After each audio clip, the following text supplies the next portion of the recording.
সবাইকে স্বাগত জানাই ফ্রেন্ডস এগেইন। আপনাদের 16 এবং 17 মার্চ যে সাব ইন্সপেক্টর অফ ফুড পিএসসির মাধ্যমে নিয়োগ হতে চলেছে, তার এক্সামটি কন্ডাক্ট হতে চলেছে 6টি শিফটে। তারই ওপরে বেস করে যে ধরনের কোয়েশ্চেনগুলি আসার প্রবল সম্ভাবনা রয়েছে, সেই বাছাইকৃত কোয়েশ্চেন নিয়ে পরপর marathon class back to back নিয়ে আসার চেষ্টা করব। অবশ্যই এই ক্লাসগুলি শেষ পর্যন্ত দেখবেন।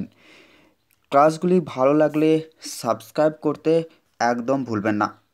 তো দেরি একদমই করব না, সেশনটি শুরু করব। এই ম্যারাথন ক্লাসটি যারা দেখবেন, আশা করি বুঝতে পারবেন যে পিএসসির মাধ্যমে, public service commission of West বেঙ্গলের মাধ্যমে যে সমস্ত পরীক্ষাগুলি হয় তাদের কোয়েশ্চেন প্যাটার্ন কীরকম এবং এইগুলির রিপিটেশন কেমন হয়। আপনারা জাস্ট এই ক্লাসগুলি দেখুন। আশা করি যারা সঠিক প্রিপারেশন নিয়েছেন বা নিতে চলেছেন বা এখনও নেননি, যারা মনে করছেন ভালো পরীক্ষা দেবেন, তাদের জন্য উপযোগী হবে। সাবস্ক্রাইব করতে ভুলবেন না। পরবর্তী এরকমই গুরুত্বপূর্ণ ক্লাসের জন্য আপকামিং সমস্ত কম্পিটিটিভ পরীক্ষার ক্ষেত্রেও এই ক্লাসটি গুরুত্বপূর্ণ হবে। আর পিএসসি ফুড এশিয়ার 50-তে 50 জেনারেল অ্যাওয়ারনেস পাওয়ার জন্য ক্লাসটি খুবই উপযোগী হবে। ক্লাসটি একদমই এড়িয়ে যাবেন না, তাহলে কিন্তু জিকে আপনাদের হাতছাড়া হতে পারে পরীক্ষাতে। এছাড়াও এই ক্লাসগুলি সমভাবে WBCS, Kolkata police, West Bengal police, railway, SSC, panchayat এবং আপকামিং অঙ্গনারীর বিভিন্ন পরীক্ষায় জিকে ও পঞ্চায়েত ডিপার্টমেন্টের যে জেনারেল অ্যাওয়ারনেসের কোয়েশ্চেন, এখান থেকেই হয়তো কপি হবে। তো দেরি না করে সেশনটি শুরু করছি ফ্রেন্ডস। ক্লাসটি ভালো লাগলে একটি লাইক দেবেন এবং বেল আইকনটি অবশ্যই নক করে যাবেন পরবর্তী ক্লাসের নোটিফিকেশন পাওয়ার লক্ষ্যে। তো দেরি না করে আজকের এই সেশনটি আবারও একবার আপনাদেরকে স্বাগত জানিয়ে শুরু করছি। আমার এই ক্লাসগুলি বিভিন্নভাবে কালেক্ট করা কোয়েশ্চেন প্যাটার্নগুলি, তাই শুধুমাত্র আপনারা যেভাবে কমন পেতে পারেন সেটার লক্ষ্যে অত গুছিয়ে হয়তো ক্লাস নেই। আপনারা এরকমভাবে দেখার পর ক্লাসটি এড়িয়ে যাবেন না, কারণ আপনাদের দরকারটা হচ্ছে সফলতা। তাই ক্লাসের মডেল বা কীরকমভাবে কোয়েশ্চেনগুলিকে আমি রিপ্রেজেন্ট করছি সেটা বড় কথা নয়, এই ক্লাসের কোয়েশ্চেনগুলি আপনাদের জানা বড় কথা। তো দেরি না করে ফার্স্ট ইতিহাসের কিছু কোয়েশ্চেন দেখে নেব। অপশন এ তো বলছে সুন্নিদের কাছে জিন্দা পীর ছিলেন কে? নিজামুদ্দিন আউলিয়া, বি হচ্ছে বদায়ুনি, সি হচ্ছে আওরঙ্গজেব এবং ডিতে হচ্ছে সেলিম চিস্তি। সুন্নিদের কাছে জিন্দা পীর নামে পরিচিত ছিলেন যিনি, তিনি হলেন ঔরঙ্গজেব। পরবর্তী কোয়েশ্চেন, আইন করে কে সতীদাহ প্রথা বিলোপ করেছিলেন? Lord William Bentinck, Lord Ripon, Lord Dalhousie নাকি লর্ড লিটন? আইন করে সতীদাহ প্রথা, এটার বিলোপ ঘটিয়েছিলেন লর্ড উইলিয়াম বেন্টিং। এবং এই সতীদাহ প্রথা ক্ষেত্রে রাজা রামমোহন রায়ের ভূমিকা অনস্বীকার্য ছিল। লর্ড উইলিয়াম বেন্টিং সতীদাহ প্রথা যেটা তিনি সতীদাহ প্রথার বিলোপ করেছিলেন লর্ড উইলিয়াম বেন্টিং। এছাড়াও এই বাকি যেগুলো রয়েছে, যেমন হচ্ছে ডালহৌসি রেলওয়ের জনক ভারতবর্ষের, এগুলো থেকে ইম্পর্টেন্ট রয়েছে। লিটন যিনি, তিনি হচ্ছেন ভার্নাকুলার যেটা হচ্ছে ভার্নাকুলার প্রেস অ্যাক্টকে বাতিল করেছিলেন, রিপন কার্যকরী করেছিলেন। এছাড়াও নাট্যাভিনয় নিয়ন্ত্রণ আইন কার্যকরী হয়েছিল। এই যে বিষয়গুলি, এইগুলি সব মনে রাখতে হবে। যেটা তারপরে হচ্ছে যেটা ইলবার্ট বিল, খুব ইম্পর্টেন্ট লিটনের আমলে, রিপনের আমলে। তো এইগুলি খুব ইম্পর্টেন্ট আসবে পরবর্তীতে। আমি দেওয়ার চেষ্টা করব ইনফরমেশনগুলি, আপনারা অবশ্যই পাশে থাকবেন। আইহোল শিলালিপি কার সম্বন্ধে বর্ণনা করে? হর্ষবর্ধন, পুলকেশী দ্বিতীয়, গৌতমীপুত্র সাতকর্ণী নাকি চন্দ্রগুপ্ত দ্বিতীয়? এক্ষেত্রে সঠিক অ্যান্সারটি হয়ে যাবে পুলকেশী দ্বিতীয়। পুলকেশী তিনি কিন্তু আইহোল প্রশস্তি সম্বন্ধে জানা যায় দ্বিতীয় পুলকেশী সম্পর্কে, আইহোল শিলালিপি থেকে। পরবর্তী কোয়েশ্চেনটি, কোন গ্রন্থটি কালিদাস রচিত?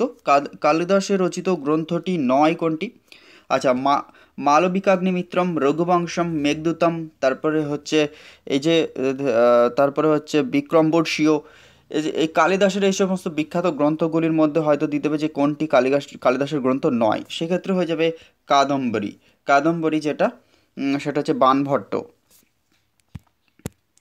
পরের যেটি হচ্ছে সেটা হচ্ছে ভারতের পাশ্চাত্য শিক্ষার ম্যাগমা কার্টা কি, সেটা হচ্ছে উডসের যে ডেসপ্যাচটা হয়েছিল 1854 সালে, উডসের যে ডেসপ্যাচ সেটি হচ্ছে ভারতবর্ষের শিক্ষার ক্ষেত্রে গুরুত্বপূর্ণ ভূমিকা পালন করেছিল, এই জন্য এটা। আর এই যে আইন 1854 সালে উডসের যে ডেসপ্যাচ আইন অনুযায়ী কিন্তু কলকাতা, মাদ্রাজ এবং মুম্বাইয়ে যে বিশ্ববিদ্যালয়, মানে ভারতবর্ষের যে কলকাতা বিশ্ববিদ্যালয় প্রথম বিশ্ববিদ্যালয়, এই যে তিনটে ইউনিভার্সিটি প্রথম প্রতিষ্ঠিত হয়েছিল এই ওডসের ডেসপ্যাচ 1854 সালের নীতির ওপর ভিত্তি করে। এই জন্য এটা ভারতের পাশ্চাত্য শিক্ষার ক্ষেত্রে ম্যাগমা কার্টা হিসেবে বিবেচিত। কুল কলকাতা কোন সালে প্রতিষ্ঠিত হয়েছিল? 1690 সালে জব চার্নাক কিন্তু কলকাতা প্রতিষ্ঠা করেছিলেন। কলকাতা নগরীর উত্থান বা কলকাতা নগরীর পত্তন করেছিলেন যিনি, তিনি হলেন জব চার্নাক। রাজতরঙ্গিনী কোন গ্রন্থটি লিখেছিলেন? এক্ষেত্রে সঠিক অ্যান্সারটি হয়ে যাবে কালহান। কালহানের রচনা কিন্তু রাজতরঙ্গিনী। আর এই রাজতরঙ্গিনী থেকে কি জানা যায়? জম্মু কাশ্মীরের ইতিহাস জানা যায়। কালিদাসের আরও একটি বইয়ের নাম এই মুহূর্তে মনে পড়লো, সেটা হচ্ছে ঋতুসংহার।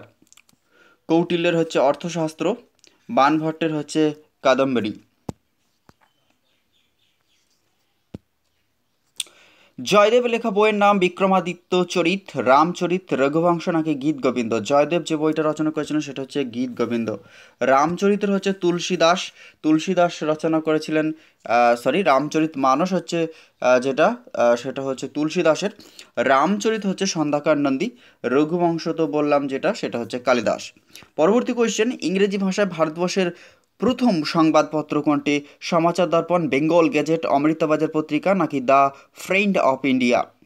ইংরেজি ভাষার কথা বলেছে, তাই সঠিক অ্যান্সার হয়ে যাবে আগাস্টাস হিসির আগাস্টাস হিকি, নট হিসি, হেকির আগাস্টাস হিকির যে বেঙ্গল গেজেট, এক্ষেত্রে অ্যাবসলিউটলি কারেক্ট হয়ে যাবে। বাংলা ভাষায় ভারতবর্ষের প্রথম আবার ভুল বলছি, ইংরেজি ভাষাতে প্রথম সংবাদপত্র যেটা, সেটা হচ্ছে আগাস্টাস হিকির বেঙ্গল গ্যাজেট। ভারতের প্রথম ভাইসরয় কে ছিলেন? Warren Hastings, Lord Canning, Lord William Bentinck নাকি লর্ড ক্লাইভ? ভারতবর্ষের প্রথম ভাইসরয় যিনি ছিলেন তিনি ছিলেন শেষ গভর্নর জেনারেল অফ ইন্ডিয়া, অর্থাৎ লর্ড ক্যানিং। তিনি ছিলেন ভারতবর্ষের শেষ গভর্নর জেনারেল অফ ইন্ডিয়া এবং ভারতবর্ষের প্রথম ভাইসরয়। বাংলার প্রথম যিনি ভাইসরয় ছিলেন Warren Hastings. Lord William Bentinck ছিলেন প্রথম গভর্নর জেনারেল এবং যেটা শেষ যদি বলা হয়ে থাকে, শেষ ভাইসরয় যিনি, তিনি হয়ে যাবেন সেটা হচ্ছে লর্ড মাউন্টব্যাটেন। এবং ভারতীয় হিসাবে যিনি শেষ ছিলেন তিনি হচ্ছেন চক্রবর্তী রাজাগোপালাচারী, ব্রিটিশ হিসাবে লর্ড মাউন্টব্যাটেন। এবং সার্বিকভাবে শেষ যিনি যদি বলা হয়ে থাকে ভাইসরয় ছিলেন ভারতবর্ষের, সেক্ষেত্রে হয়ে যাবে আমাদের চক্রবর্তী রাজাগোপালাচারী। আর এই চক্রবর্তী রাজাগোপালাচারী কিন্তু পশ্চিমবঙ্গের প্রথম রাজ্যপালও ছিলেন। বন্দে মাতরম সঙ্গীতটির সঙ্গীতকার কে ছিলেন? বন্দে মাতরম যেটি, এই যে ন্যাশনাল যে আমাদের যেটা ন্যাশনাল সং, অর্থাৎ ন্যাশনাল সং যেটা, সেটা হচ্ছে বন্দে মাতরম। আর এই ন্যাশনাল সং বা সঙ্গীতটির গীতিকার যিনি ছিলেন তিনি হলেন বঙ্কিমচন্দ্র চট্টোপাধ্যায়। আর বঙ্কিমচন্দ্র চট্টোপাধ্যায়ের এটা আনন্দমঠ উপন্যাস থেকে নেওয়া হয়েছে। আনন্দমঠ উপন্যাসটি যেটা 1882 সালে বঙ্কিমচন্দ্র চট্টোপাধ্যায়ের যে আনন্দমঠ উপন্যাস, সেটি প্রকাশিত হয়েছিল কৃষ্ণকুমার মিত্রের সঞ্জীবনী পত্রিকার মধ্য দিয়ে। আর সেখানে কিন্তু বন্দে মাতরম এই গানটি নেওয়া হয়েছে। আর এই বন্দে মাতরম গানটি কিন্তু 1896 সালে কংগ্রেসের যে অধিবেশন হয়েছিল কলকাতা সেশন, সেখানে রবীন্দ্রনাথ ঠাকুর এটাকে সুর দিয়েছিল, অর্থাৎ গেয়েছিলেন গানটিকে। পরবর্তী যে কোয়েশ্চেনগুলি রয়েছে দেখে নেবো ফ্রেন্ডস। হাই ভোল্টেজ এই ক্লাসটি আপনারা অবশ্যই দেখবেন ফুড এসআইকে ক্র্যাক করার জন্য, এছাড়াও আপকামিং বিভিন্ন পিএসসির অন্যান্য এক্সাম ও আপকামিং রেলওয়ে পরীক্ষা বা বিভিন্ন পঞ্চায়েত থেকে অঙ্গনারী থেকে সমস্ত ডিপার্টমেন্টের পরীক্ষার ক্ষেত্রে এই কোয়েশ্চেনগুলি খুবই গুরুত্বপূর্ণ হতে চলেছে। আপনাদের দরকার সফলতা, তাই ক্লাসটি অবশ্যই দেখুন। ক্লাসের মান বা ক্লাসের মডেল দেখে ক্লাস দেখবেন না, কোয়েশ্চেনের মান এবং আপনার সফলতার দিকে লক্ষ্য রেখে ক্লাসগুলি দেখার অনুরোধ রইল। তো সাঁওতাল বিদ্রোহ কোন সালে হয়েছিল? অপশন এতে বলছে 1855, বি হচ্ছে 1818, সি হচ্ছে 1857 আর ডি হচ্ছে 1885 সালে। দেখুন ফ্রেন্ডস, সাঁওতাল বিদ্রোহ যেটা হয়েছিল সেটা কিন্তু 1855 থেকে 1856, 57, 58 এই সালগুলিতে চলেছিল। মোটামুটি 55 থেকে 59 সালের মধ্যে সাঁওতাল বিদ্রোহ কিন্তু হয়েছিল। আর এই সাঁওতাল পরগনা মেনলি আমাদের যে বাঁকুড়া, পুরুলিয়া এবং আমাদের যে রাজমহল পাহাড় অঞ্চল ঝাড়খণ্ডের সেই রিজিয়নে কিন্তু ছোটনাগপুর মালভূমি অঞ্চলে এই সাঁওতাল কিন্তু বিদ্রোহ হয়েছিল। আর এই সাঁওতাল বিদ্রোহের নেতা যারা ছিলেন সিধু কানু, চাঁদ ভৈরব, এই চার ভাই মূলত এই সাঁওতাল বিদ্রোহকে নেতৃত্ব দিয়েছিলেন। এরপরে যেটা সালগুলি রয়েছে, যেমন 1857 সালে ভেরি ভেরি ইম্পর্টেন্ট, কারণ এই 1857 সালে অনেক কিছু হয়েছিল। যেমন হচ্ছে কলকাতা ইউনিভার্সিটি প্রতিষ্ঠিত হয়েছিল 1857 সালে। 1857 সালে মহাবিদ্রোহ ভেরি ভেরি ইম্পর্টেন্ট। 1885 সালে প্রথম কংগ্রেস প্রতিষ্ঠিত হয়েছিল অ্যালান অক্টাভিয়ান হিউমের নির্দেশে। এবং অ্যালান অক্টাভিয়ান হিউম কলকাতা, আমাদের জাতীয় কংগ্রেস, ইন্ডিয়া ন্যাশনাল যে কংগ্রেস, সেটা প্রতিষ্ঠা করেছিলেন। আর প্রথম সভাপতিত্ব করেছিলেন ডব্লিউ.সি. ব্যানার্জি আর মুম্বাইয়ের গোকুলদাস তেজপাল কলেজে। যদিও প্রথম সভাটি অনুষ্ঠিত হওয়ার কথা ছিল পুনেতে, কিন্তু প্লেগ রোগ ডিজিজটি ব্যাপকভাবে সেখানে ছড়িয়ে পড়ার কারণে এটা মুম্বাইয়ে স্থানান্তরিত করা হয়েছিল আর গোকুলদাস তেজপাল কলেজে এটি সংগঠিত হয়েছিল। 1818 সালটাই বা বাদ যাবে কেন? এই 1818 সালটি আমার এই মুহূর্তে যেটা মনে পড়ছে সেটা হচ্ছে কার্পাস বয়ন কেন্দ্র গড়ে উঠেছিল পশ্চিমবঙ্গে প্রথম, যেই যেটা যেটা হচ্ছে আমাদের পশ্চিমবঙ্গে গড়ে উঠেছিল। সেটা কোথায় শ্রীরামপুরে যেটা হয়েছিল, 1818 সালে, যেটা কাপাস বলছি, কাপড় কল যেটা। পরেরটা হচ্ছে যেটা, সেটা হচ্ছে আমাদের দেখে নেব বক্সারের যুদ্ধ কোন সালে সংগঠিত হয়েছিল। বক্সারের যুদ্ধ সংগঠিত হয়েছিল যেটা 1764, 1757, 1761 নাকি 1765 সালে। সঠিক অ্যান্সারটি হয়ে যাবে ফ্রেন্ডস 1764 সালে। একদিকে তিন বাহিনী আর অন্যদিকে ব্রিটিশ কম্বাইন্ড ফোর্সের মধ্যে এই বক্সার যুদ্ধটা হয়েছিল। বক্সার হচ্ছে বর্তমান বিহারের বক্সার নামক স্থানে এই বক্সার যুদ্ধটি হয়েছিল 1764 সালে। তিন বাহিনী ব্রিটিশদের বিরুদ্ধে লড়েছিল, তা সত্ত্বেও ব্রিটিশরা জয় লাভ করেছিল বক্সারের যুদ্ধে। অষ্টপ্রধান কারা ছিলেন? অষ্টপ্রধান কারা ছিলেন? পরবর্তী কোয়েশ্চেনটি বলছে অষ্টপ্রধান কারা ছিলেন। অপশন তো বলছে 8টি মন্দিরের সারি, বি হচ্ছে 8টি রথ, সি হচ্ছে শিবাজির 8 জনের মন্ত্রী পরিষদ আর ডি তো বলছে মোঘল বাহিনীর 8 সেনানী। সঠিক উত্তরটি হয়ে যাবে শিবাজির যে 8 জন মন্ত্রী ছিলেন, মন্ত্রী পরিষদ ছিল, মিনিস্টার অফ কাউন্সিল অফ শিবাজি যেটা ছিল, সেই তারাই 8 জন ব্যক্তি অষ্টপ্রধান নামে পরিচিত ছিলেন। কাশ্মীরের আকবর কাকে বলা হয়ে থাকে? জৈনুল আবিদিন, দোস্ত মোহাম্মদ, কুতুবুদ্দিন আইবক নাকি হুসেন শাহ? সঠিক অ্যান্সার হয়ে যাবে কাশ্মীরের আকবর নামে পরিচিত ছিলেন যিনি, তিনি হলেন জৈনুল আবিদিন। জৈনুল আবিদিনকে কাশ্মীরের আকবর বলা হয়ে থাকে। কুতুবুদ্দিন আইবক যিনি, তিনি হলেন দাস বংশের প্রতিষ্ঠাতা, স্লেভ ডাইনাস্টির এস্টাবলিশ করেছিলেন। পরবর্তী এছাড়াও কুতুব মিনার নির্মাণ কার্য তিনি শুরু করেছিলেন। কাবুলিয়াট ও পাট্টা প্রবর্তন করেন কে? শেরশাহ, আকবর, আলাউদ্দিন খিলজি নাকি শিবাজি? সঠিক অ্যান্সার হয়ে যাবে যেটি, সেটি ফ্রেন্ডস হয়ে যাবে শেরশাহ। শেরশাহ ছিলেন গ্র্যান্ড ট্যাঙ্ক রোড এবং কাবুলিয়াট ও পাট্টা ব্যবস্থা এটা কিন্তু প্রচলন করেছিলেন। প্রাচীন বাংলার প্রথম জাতীয় রাজা বা প্রথম যে স্বাধীন রাজা বা প্রথম বলা যেতে পারে একেবারে যে যে যে কি বলা যেতে পারে, প্রথম জাতীয় রাজা যেটা বলছে এখানে বা স্বাধীন রাজা বাংলার ক্ষেত্রে স্বতন্ত্র রাজা নামে পরিচিত ছিলেন শশাঙ্ক। শশাঙ্ক হয়ে যাবে অ্যাবসলুটলি কারেক্ট আনসার। পাল বংশের প্রতিষ্ঠাতা কিন্তু ছিলেন গোপাল। এছাড়া পাল বংশের শ্রেষ্ঠ রাজা যদি বলা হয়ে থাকে সেক্ষেত্রে হয়ে যাবে ধর্মপাল। সেন বংশ প্রতিষ্ঠা করেছিলেন যিনি, তিনি হলেন লক্ষণ সেন। আচ্ছা, যে ভারত সম্রাট হিন্দু মুসলমান সকলেই দিল্লীশ্বর বা জগদীশ্বর বলে অভিহিত করতেন, তিনি হলেন কে? ভারত সম্রাটকে হিন্দু মুসলিম সকলের দিল্লীশ্বরা বা জগদীশ্বর বা দিল্লীশ্বর এই নামে অভিহিত করতেন যেই সম্রাটকে, তিনি হলেন শেরশাহ, শাহজাহান, আকবর নাকি জয়নুল আবিদিন? সঠিক উত্তর হয়ে যাবে আকবর। মিনান্দার কে ছিলেন? একজন আর্য নেতা, একজন ইন্দো গ্রিক রাজা নাকি একজন আলেকজান্ডারের সৈনিক নাকি দ্রাবিড় রাজা? সঠিক উত্তর হয়ে যাবে ইন্দ্র গ্রিক রাজা ছিলেন মিনান্দার। আর এই ইন্দ্র গ্রিক যুগেই কিন্তু ভারতবর্ষে প্রথম মুদ্রা স্বর্ণ মুদ্রা চালু হয়েছিল। যদি এটা অপশনে না থাকে সেক্ষেত্রে উত্তর হয়ে যাবে কুষাণ যুগে কিন্তু ভারতের স্বর্ণ মুদ্রার আবির্ভাব ঘটেছিল। ত্রিপিটক কাদের ধর্মগ্রন্থ? প্রথমে জানবো যে ত্রিপিটক এটি কাদের ধর্মগ্রন্থ। ত্রিপিটক যেটি সেটি হচ্ছে বৌদ্ধদের ধর্মগ্রন্থ। আর এই ত্রিপিটক যে ভাষায় লেখা সেটা হচ্ছে পালি ভাষায় লেখা, পালি ভাষাতে লেখা ত্রিপিটক। এরপরে যেটা রয়েছে জৈনদের ধর্মগ্রন্থের নাম হচ্ছে দ্বাদশাঙ্গ, যেটা হচ্ছে অপভ্রংশ বা প্রাকৃত ভাষায় রচনা। সরকারি উপাধি কে ধারণ করেছিলেন বা গ্রহণ করেছিলেন? সরকারি উপাধি গ্রহণ করেছিলেন তিনি হলেন দ্বিতীয় চন্দ্রগুপ্ত। এক্ষেত্রে হয়ে যাবে সঠিক অ্যান্সার। সেনিয়া বা শ্রেণিক নামে পরিচিত হচ্ছে বিম্বিসার। বিন্দুসারকে বলা হয় অমিত্রাঘাত এবং অজাতশত্রু অজাতশত্রুকে বলা হয়ে থাকে অজাতশত্রু উপাধিটা কি ছিল সেটা আপনারা জানাবেন ফ্রেন্ডস। কারণ এখানে সরকারি উপাধি হচ্ছে দ্বিতীয় চন্দ্রগুপ্ত, বিম্বিসারকে শ্রেণিয়া বা শ্রেণিক বলা হয়, আর বিন্দুসারকে বলা হয়ে থাকে কি কুনিক।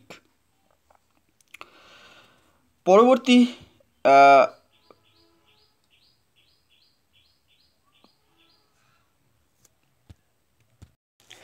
আচ্ছা, যেটা বলছিলাম ফ্রেন্ডস যে অজাতশত্রু যেটা তার ছদ্মনামটা বা উপাধিটা ছিল সেটি হচ্ছে কুনিক। এছাড়াও যেটা রয়েছে যে বিন্দুসারের উপাধি সেটা হচ্ছে অমিত্রাঘাত, বিম্বিসার হচ্ছে শ্রেনিয়া নামে পরিচিত ছিলেন এবং চন্দ্রগুপ্ত তার উপাধি ছিল স্যান্ড্রোকোটাস। ভারতের ড্যাশ অঞ্চলে বৈশিষ্ট্যপূর্ণ বিচ্ছিন্নকারী গ্রামীণ জনবসতি দেখা যায়। অপশন এতে হচ্ছে গাঙ্গেয় সমভূমি, বি হচ্ছে তেলেঙ্গানা মালভূমি, সি হচ্ছে কেরালার উপকূলীয় সমভূমি, নাকি রার সমভূমি। সঠিক অ্যান্সার যেটা দেখবো তার আগে কোয়েশ্চেনটা আরেকবার ভালোভাবে রিপিট করছি যে ভারতবর্ষের যে অঞ্চলে বৈশিষ্ট্যপূর্ণ বিচ্ছিন্নাকার গ্রামীণ বসতি এটা রয়েছে তেলেঙ্গানা বা দক্ষিণ ভারতের মালভূমি অঞ্চলে। কার্টোস্যাট কি? কার্টোস্যাট হচ্ছে অপশন এতে বলছে পৃথিবীর প্রতিবিম্ব নেবার উপগ্রহ, নাকি যোগাযোগের উপগ্রহ। অপশন সিতে বলছে সংভার বিনিময়যোগ্য বা স্টক এক্সচেঞ্জ যোগাযোগ উপগ্রহ যেটি, এবং অপশন ডিতে হচ্ছে মানচিত্র তৈরি করার উপগ্রহ। কার্টোগ্রাফি বা কার্টোস্যাট কার্টোস্যাট 1 এইটা হয়ে যাবে সঠিক অ্যান্সার সেটা হচ্ছে মানচিত্র তৈরির করার একটি উপগ্রহ। Option D is the absolutely correct answer. পরবর্তী কোয়েশ্চেনটি দেখে নেব ফ্রেন্ডস কি রয়েছে।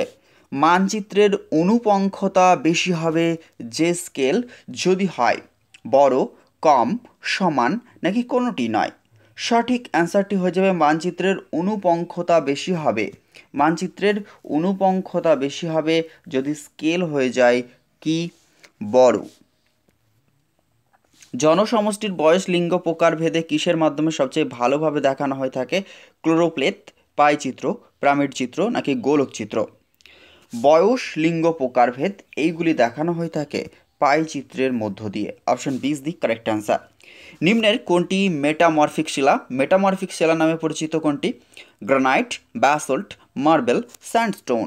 সঠিক অ্যান্সার হয়ে যাবে মেটামরফিক শিলা হচ্ছে সেটা হচ্ছে মার্বেল। পরের কোয়েশ্চেন, নিম্নের মধ্যে কোনটি সরীসৃপের যুগ বলা হয়ে থাকে? কিনোজয়িক যুগ, প্যালিওজয়িক যুগ, মেসিওজয়িক যুগ, নাকি অর্ডিভিশিয়ান যুগ। সরীসৃপের যুগ বলা হয়ে থাকে যেই যুগটিকে সেটি হচ্ছে সঠিক অ্যান্সারটি দেখে নেব ফ্রেন্ডস। নিম্নের কোনটি সরীসৃপের যুগ বলা হয়ে থাকে? সেটা হচ্ছে মেসোজয়িক যুগ, সরীসৃপের যুগ বলা হয়ে থাকে। নিম্নলিখিত রাজ্যগুলির তালিকা লক্ষ্য করুন। আচ্ছা, উড়িষ্যা, বিহার, অন্ধ্রপ্রদেশ, মধ্যপ্রদেশ, পশ্চিমবঙ্গ। জানতে চেয়েছে প্রস্তাবিত বনাঞ্চল রাজ্য যে রাজ্যগুলি থেকে গঠিত হবে তা হলো। আচ্ছা, প্রস্তাবিত বনাঞ্চল রাজ্য অর্থাৎ জানতে চেয়েছে এখানে যে কোন রাজ্যে সবথেকে বনাঞ্চল বেশি রয়েছে। সেক্ষেত্রে সঠিক অ্যান্সারটি যদি হয়ে যায় সেক্ষেত্রে দেখব যে আমাদের যেটা আয়তন অনুযায়ী সবচেয়ে বনাঞ্চল যেটা রয়েছে সেটি হচ্ছে মধ্যপ্রদেশ। তাই কেবল আচ্ছা সরি ফ্রেন্ডস, এই কোয়েশ্চেনটা একটু অন্যরকম।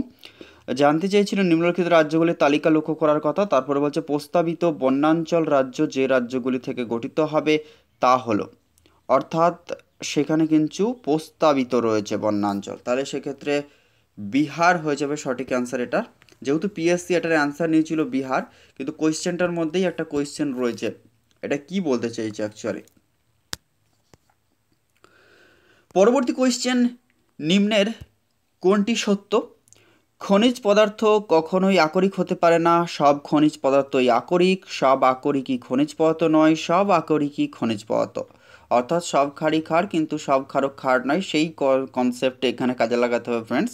এর সঠিক অ্যান্সার হয়ে যাবে সব আকরিকই খনিজ পদার্থ কিন্তু সব খনিজ আকরিক নয়, সব আকরিকই খনিজ পদার্থ। অর্থাৎ সব আকরিকই খনিজ পদার্থ কিন্তু সব খনিজ পদার্থই আকরিক হতে পারে না, এটাই হয়ে যাবে সব আকরিকই খনিজ পদার্থ।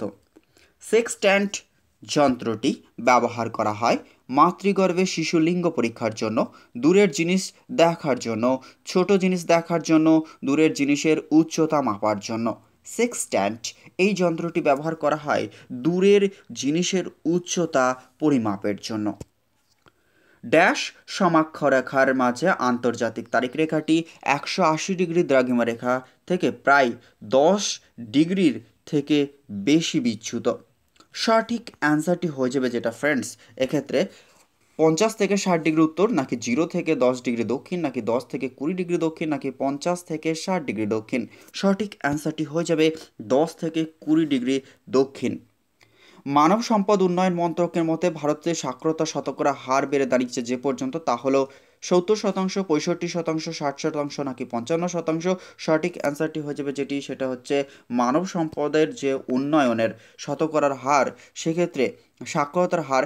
এটা যেহেতু অনেক পুরাতন একটি কোয়েশ্চেন, তাই ওই অপশনগুলি এখন আর পাবেন না। এখন প্রায় 80%-এর উপরে ভারতের মানে সাক্ষরতার হার রয়েছে। যদিও আমরা সেভাবে বলতে পারি না আন্দাজে, কিন্তু এখানে অপশন অনুযায়ী এটা যেহেতু 2000 সালের আশপাশে 2002, 2003 বা 1 সালের দিকে কোয়েশ্চেনটা এসেছিল এটা পিএসসির কোনো পরীক্ষায়, তাই তখন উত্তর ছিল 65%। কিন্তু আজকের দিনে এটা 2011 সেন্সাস অনুযায়ী যদি ধরা হয়, সেক্ষেত্রে হচ্ছে ভারতবর্ষের সাক্ষরতার হার হচ্ছে 74.08% বা 74.05% বা 74% অ্যাবভ। পশ্চিমবঙ্গের সাক্ষরতার হার যদি ধরা হয় 78% অ্যাবভ, 78% অ্যাপ্রক্সিমেটলি বা 77.08%। ভারতবর্ষের সব থেকে সাক্ষরতার হার যদি বেশি বলা হয়ে থাকে, সেক্ষেত্রে কেন্দ্রশাসিত অঞ্চল হিসেবে লাক্ষাদ্বীপ এবং রাজ্য হিসেবে কেরালা সব থেকে, এবং শিক্ষার হার সব থেকে কম 2011 সেন্সাস অনুযায়ী বিহার, এবং শিক্ষার হার সব থেকে মহিলা শিক্ষার হার কম যদি বলে সেক্ষেত্রে হচ্ছে রাজস্থান। আমাদের পশ্চিমবঙ্গের দিকে যদি তাকাই, সেক্ষেত্রে হচ্ছে সাক্ষরতার হার সব থেকে বেশি রয়েছে মেদিনীপুর পূর্বতে, এবং সাক্ষরতার হার সব থেকে কম রয়েছে যে ডিস্ট্রিক্টে, সেটা হচ্ছে আমাদের উত্তর দিনাজপুরে। এটা যদিও ইনফরমেশনগুলো দিলাম 2011 সেন্সাস, যেটা ছিল ভারতবর্ষের 15তম সেন্সাস, আর এই সেন্সাসটির যেটা মোটো ছিল আওয়ার সেন্সাস আওয়ার ফিউচার।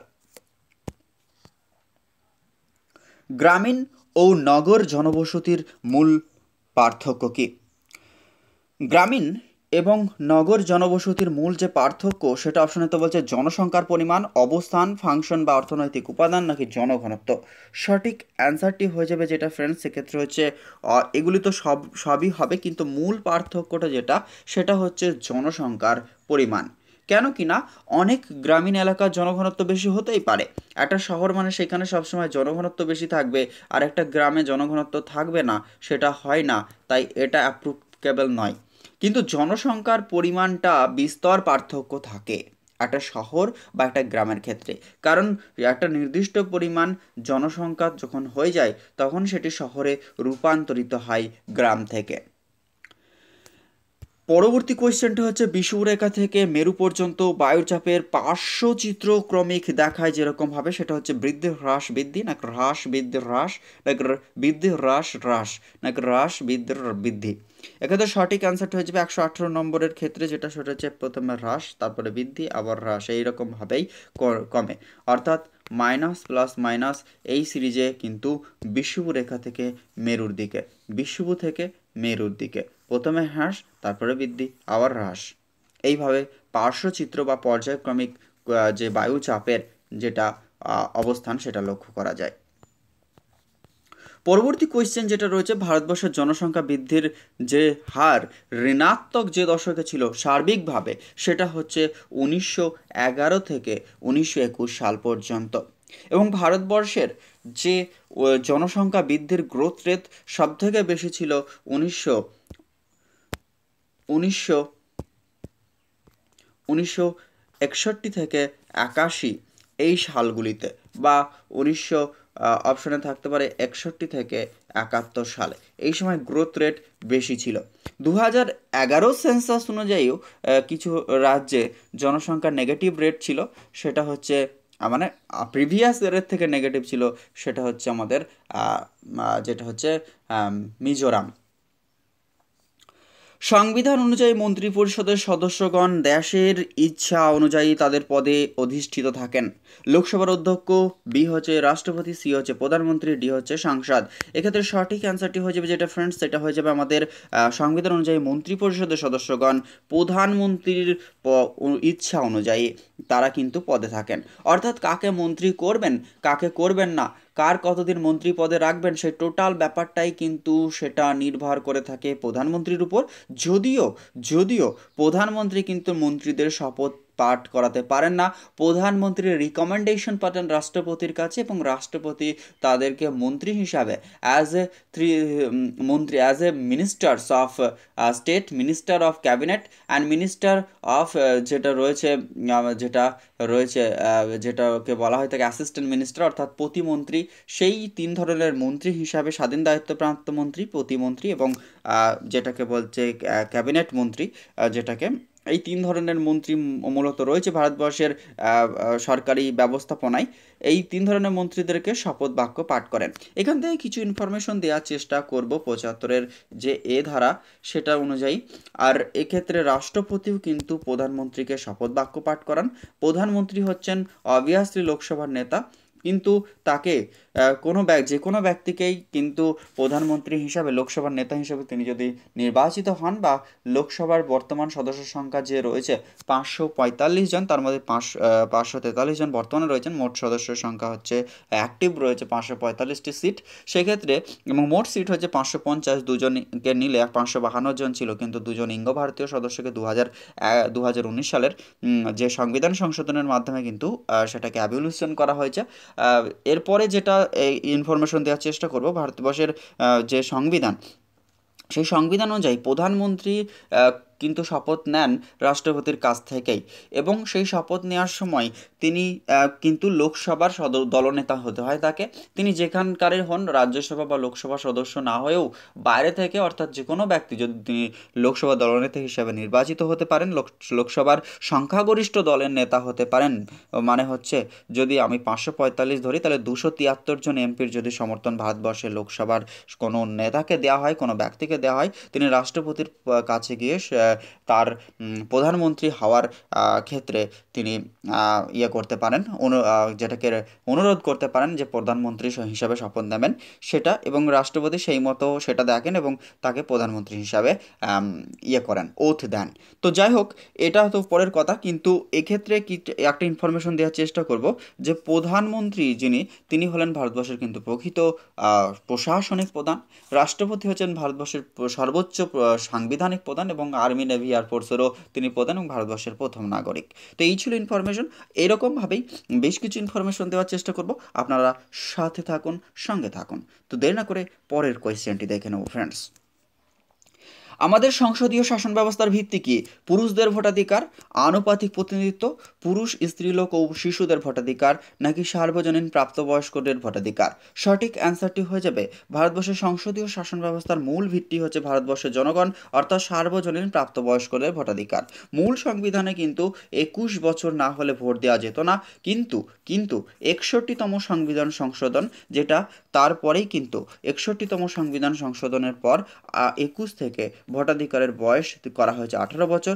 আর এই যে ভোটদানের অধিকার ভারতবর্ষের সংবিধানের 326 নম্বর ধারায় রয়েছে, প্রত্যেকটি ভারতীয় নাগরিকদের ভোটদানের অধিকার হচ্ছে একটি যেটা গণতান্ত্রিক অধিকার, একটি যেটা লিগ্যাল রাইট।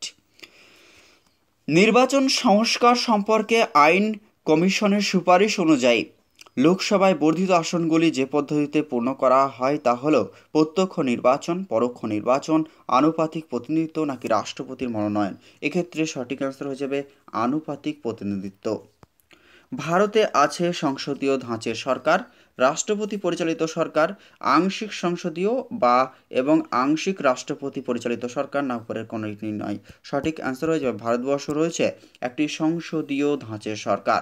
এখানে দুই ধরনের সরকার রয়েছে, একটা হচ্ছে যুক্তরাষ্ট্রীয় কাঠামো যেরকম থাকে, অর্থাৎ একটা রয়েছে কেন্দ্রীয় সরকার এবং একটি রয়েছে রাজ্য সরকার। কিন্তু রাজ্য এবং কেন্দ্র সরকারের মধ্যে যদি কোনো বিষয় নিয়ে বিবাদ হয়, সেক্ষেত্রে কেন্দ্র সরকারের সিদ্ধান্তই চূড়ান্ত হিসাবে গণ্য হয়ে থাকে এবং ভারত হচ্ছে একটি রাজ্যসমূহের ইউনিয়ন, অর্থাৎ রাজ্যসমূহের সমন্বয়। ভারতীয় সংবিধানের কোন তারিখকে ঘোষণা করা হয়েছিল? ভারতের সংবিধান দিবস হিসেবে ঘোষণা করা হয়ে থাকে। সংবিধান কার্যকরী দিবস হিসেবে বা সংবিধান কোন তারিখে ঘোষণা করা হয়েছিল যে ভারতবর্ষের সংবিধান কার্যকরী হয়েছে? অর্থাৎ 26শে জানুয়ারি 1950 সালে ভারতবর্ষের সংবিধান কার্যকরী হয়েছিল। যদি বলা হয় ভারতবর্ষের সংবিধান দিবস কবে পালন করা হয়, সেক্ষেত্রে হয়ে যাবে 26শে ডিসেম্বর। কেন কি না 1949 সালের 26শে ডিসেম্বর ভারতবর্ষের সংবিধান গণপরিষদে গৃহীত হয়েছিল এবং এই 26শে জানুয়ারিটি 1930 সাল থেকে ভারত স্বাধীনতা দিবস হিসেবে পালন করে আসছিল। তাই 26শে জানুয়ারির দিনটিকে প্রজাতন্ত্র দিবস হিসাবে বা রিপাবলিক ডে হিসেবে পালন করা হয়ে থাকে। ভারতীয় সংবিধানের কোন ধারায় যে কোনো ধরনের অস্পৃশ্যতাকে অসাংবিধানিক হিসেবে ঘোষণা করা হয়? 44 নম্বর ধারা, 14 নম্বর ধারা, 45 নম্বর ধারা নাকি 17 নম্বর ধারা? অস্পৃশ্যতা বা আনটাচেবিলিটিকে একেবারে ভারতবর্ষের যে সংবিধানের ধারা অনুযায়ী অসাংবিধানিক করা হয়েছে সেটা হচ্ছে 17 নম্বর আর্টিকেল। আর এই আনটাচেবিলিটি অ্যাক্ট 1955 অনুযায়ী এটা কার্যকরী হয়েছে। পশ্চিমবঙ্গে বর্তমানে জেলা পরিষদের যে সভাধিপতির পদমর্যাদা যে পদাধিকারীর সমতুল্য সেটা হচ্ছে ক্যাবিনেট মন্ত্রী, মানে আমাদের পশ্চিমবঙ্গের ক্যাবিনেট মন্ত্রীর কথা বলা হচ্ছে এখানে, রাজ্যের নাকি রাষ্ট্রমন্ত্রী নাকি জেলা শাসক নাকি মুখ্য সচিব। একজন পশ্চিমবঙ্গের জেলা পরিষদের যে সভাধিপতি অর্থাৎ জেলা পরিষদের যিনি সর্বোচ্চ নেতা হন তাকেই বলা হয় সভাধিপতি। গ্রাম পঞ্চায়েতের ক্ষেত্রে যেটা প্রধান এবং পঞ্চায়েত সমিতির ক্ষেত্রে সভাপতি। জেলা পরিষদের ক্ষেত্রে সভাধিপতি তিনি হলেন সেই রাজ্য সরকারের একজন রাষ্ট্রমন্ত্রীর সমতুল্য ক্ষমতার অধিকারী, অর্থাৎ সভাধিপতি হলেন একজন রাষ্ট্রমন্ত্রী। যে তিন ধরনের মন্ত্রী হয়ে থাকে, একটা হচ্ছে ক্যাবিনেট মন্ত্রী, একটা হচ্ছে রাষ্ট্রমন্ত্রী এবং একটা হচ্ছে প্রতিমন্ত্রী। আর এই রাষ্ট্রমন্ত্রীকে স্বাধীন দায়িত্বপ্রাপ্ত মন্ত্রীও বলা হয়ে থাকে। এছাড়াও আরেকটা ইনফরমেশন দিয়েছি, যে কোনো আমাদের যেটা রয়েছে সেটা হচ্ছে বিভিন্ন রাজ্যের মোট বিধানসভার সদস্যের সংখ্যার 15%ই মন্ত্রী হতে পারেন। এছাড়াও কেন্দ্রশাসিত অঞ্চল দিল্লি এবং পুডুচেরির ক্ষেত্রে যেটা 10% এবং কেন্দ্রীয় সরকারের ক্ষেত্রেও তাই, লোকসভার মোট সদস্য সংখ্যার মাত্র 15%, অর্থাৎ 545 জনের 15%ই মন্ত্রী হিসাবে দায়িত্ব নিতে পারেন। সুপ্রিম কোর্টের বিচারপতিদের অবসরের বয়স সেটা হচ্ছে বর্তমানে রয়েছে 65 বছর এবং যেটা হাইকোর্টের ক্ষেত্রে 62 বছর, কিন্তু মূল সংবিধানে এটা ছিল 62 বছর এবং 60 বছর যথাক্রমে। সংসদ কর্তৃক কোন বিল অনুমোদিত হওয়ার পর রাষ্ট্রপতি অপশনতে বলছে পুনর্নির্বাচনের জন্য বিলটি ফেরত পাঠাতে পারেন? একদম, কিন্তু একাধিকবার পাঠাতে পারেন না। সংসদ কর্তৃক কোনো বিল অনুমোদন হওয়ার পর রাষ্ট্রপতি পুনর্নির্বাচনের জন্য একবারই মাত্র বিলটি পাঠাতে পারেন। এক্ষেত্রে সঠিক অ্যান্সার হয়ে যাবে অপশন এ। পরবর্তী কোয়েশ্চেনটি দেখে নেব, সর্বাধিক কত সময়ের মধ্যে সংসদের অধিবেশন নাও বসতে পারে? অর্থাৎ সংসদের একটি অধিবেশন থেকে অপর একটি অধিবেশনের মধ্যে সর্বোচ্চ সময়ের গ্যাপ বা ব্যবধান থাকে 6 মাস, তার বেশি নয়। যদিও ভারতবর্ষে প্রতি 1 বছরে প্রায় 3টে অধিবেশন বসে, এছাড়াও স্পেশাল সেশন বসতে পারে যে কোনো সময়, সেটা সরকারের ইচ্ছা এবং অনিচ্ছার উপর নির্ভর করে। এছাড়াও ভারতবর্ষে প্রধানত 3 ধরনের অধিবেশন হয়। একটা হচ্ছে বাজেট অধিবেশন, যেটা জানুয়ারি ফেব্রুয়ারি নাগাদ হয়ে থাকে। তারপরে আসে যেটা বাদল অধিবেশন বা বর্ষাকালীন অধিবেশন, এবং তারপর উইন্টার সেশন বা শীতকালীন অধিবেশন নভেম্বর ডিসেম্বর নাগাদ। এই অধিবেশনটি সম্পন্ন হয়ে থাকে। ভারতের সংবিধানের রেসিডুয়ারি পাওয়ার রয়েছে কোথায়? রাজ্যগুলির উপর, কেন্দ্রীয় সরকারের উপর, রাজ্য এবং কেন্দ্র উভয় সরকারের উপর, নাকি উপরের কোনোটিই নয়। ভারতবর্ষের রেসিডুয়ারি পাওয়ার যেটা রয়েছে সেক্ষেত্রে রয়েছে কিন্তু এটি কেন্দ্র সরকারের হাতে রেসিডুয়ারি পাওয়ার রয়েছে। অর্থাৎ রাজ্য এবং কেন্দ্র যতই পাওয়ারফুল হয়, শেষে ক্ষমতা কোনো কিছু বিষয়ে চূড়ান্ত সিদ্ধান্ত নেওয়ার ক্ষেত্রে কেন্দ্র সরকারের ভূমিকা সর্বোচ্চ হয়ে থাকে। ভারতের সংবিধান রাষ্ট্র পরিচালনার নির্দেশমূলক নীতি অন্তর্ভুক্ত করার মুখ্য উদ্দেশ্য হচ্ছে উন্নয়নের সর্বশ্রেষ্ঠ সুযোগ প্রদান করা, সরকারের স্বেচ্ছাচারিতা প্রতিহত করা, ধর্মনিরপেক্ষ রাষ্ট্র প্রতিষ্ঠা করা, নাকি কল্যাণমূলক রাষ্ট্র প্রতিষ্ঠা করা। ভারতের যে রাষ্ট্র পরিচালনা নির্দেশমূলক নীতি অর্থাৎ directive principle of state policy, DPSP, যেটা directive principle of state policy যেটা রয়েছে, আর এটা নেওয়া হয়েছে আয়ারল্যান্ডের কাছ থেকে, আইরিশ কনস্টিটিউশন থেকে ডিপিএসপি নেওয়া হয়েছে, এবং এটি ভারতবর্ষের সংবিধানের রয়েছে 36 থেকে 51 ধারা পর্যন্ত, যেটা আমাদের সংবিধানের পার্ট 4-এ রয়েছে। এবং এটা কি বলছে? রাষ্ট্র পরিচালনা নির্দেশমূলক নীতি অন্তর্ভুক্ত রয়েছে, যেখান থেকে সেটা হচ্ছে কল্যাণমূলক রাষ্ট্র প্রতিষ্ঠা বা পরিচালনা করার ক্ষেত্রে এটা মুখ্য উদ্দেশ্য। এবং এই ডিপিএসপি যেগুলি রয়েছে এগুলি কিন্তু আদালতে বিচারযোগ্য নয়, কিন্তু এইটা হচ্ছে রাষ্ট্র পরিচালনার ক্ষেত্রে বিভিন্ন নীতি নির্ধারণ এবং রাষ্ট্র তার পরিচালনার ক্ষেত্রে যেই ধরনের বিষয়গুলি মানে পরিচালনা করার ক্ষেত্রে যেই ধরনের পলিসিগুলি নিতে পারবে এই সংবিধানের এই ধারাগুলির মধ্যে রয়েছে, যেটার আর্টিকেল 36 থেকে 51-এর মধ্যে রয়েছে, এবং যেটা হচ্ছে পার্ট 4-এ রয়েছে। এবার ভারতবর্ষের অর্থনীতি থেকে কয়েকটি কোয়েশ্চেন, একটি মাত্র কোয়েশ্চেন এই শিফটে এসেছিল কোনো একটা পরীক্ষায়, যে বিশ্ব রপ্তানিতে ভারতের অংশ কত? বিশ্ব রপ্তানিতে ভারতের অংশ, এটা প্রতিনিয়ত চেঞ্জ হয়, সেই সময় এটা উত্তর ছিল এটা, বর্তমানে এটা চেঞ্জ হয়ে গেছে নিশ্চিতভাবে। পরের কোয়েশ্চেন সাধারণ বিজ্ঞান থেকে কোয়েশ্চেন, ফরম্যালিন হচ্ছে 50% ফর্মিক অ্যাসিডের দ্রবণ, নাকি 20% হাইড্রোফ্লোরিক অ্যাসিডের দ্রবণ, নাকি 14% অ্যাসিটিক অ্যাসিডের দ্রবণ, নাকি 40% ফর্মালডিহাইডের দ্রবণ? সঠিক অ্যান্সার হচ্ছে 40% ফর্মালডিহাইডের যে সলিউশন সেটি হচ্ছে সঠিক অ্যান্সার। ফরম্যালিন হচ্ছে যেটা 40% ফর্মালডিহাইডের দ্রবণ। মানুষের রক্তের লোহিত রক্তকণিকার আয়ুষ্কাল কত? 60 দিন, 90 দিন, নাকি 120 দিন, নাকি 80 দিন? সঠিক অ্যান্সার হচ্ছে 4 মাস বা 120 দিন হয়ে যাবে এক্ষেত্রে। ডাব্লিউবিসি যেটা আরবিসির যে আয়ু, আরবিসি হচ্ছে রেড ব্লাড কর্পাসাল, সেটার আয়ু হচ্ছে 120 দিন, এবং হোয়াইট ব্লাড কর্পাসাল যেটা ডাব্লিউবিসি তার কিন্তু যেটা জীবনকাল সেটা হচ্ছে যেটা 12 থেকে 15 দিন হয়ে থাকে। এছাড়াও অনুচক্রিকা 3 থেকে 7 দিন বেঁচে থাকে। এটাই হয়ে যাবে, এইগুলো জানলে মোটামুটি হয়ে যাবে। নিম্নলিখিত জোড়াগুলির মধ্যে কোনটির মিল সাধন করুন? মিল সাধন করার কথা বলছে। অ্যামিটারের সাথে বাতাসের গতি পরিমাপ করা হয়ে থাকে, আর অ্যানিমোমিটারের সাথে অ্যামিটারের সাহায্যে কী করা হয়ে থাকে? অ্যামিটারের সাহায্যে যেটা করা হয়ে থাকে সেটা হচ্ছে স্ফিগমোম্যানোমিটার, সেটা হচ্ছে স্ফিগমোম্যানোমিটারের সাথে যেটা করা হয়ে থাকে সেটা হচ্ছে রক্তচাপ হচ্ছে স্ফিগমোম্যানোমিটার। এবার হচ্ছে অ্যামিটার হচ্ছে বিদ্যুৎ প্রবাহ, এবং ট্যাকোমিটারের সাথে হচ্ছে গতি ঘূর্ণন বা ঘূর্ণন গতি।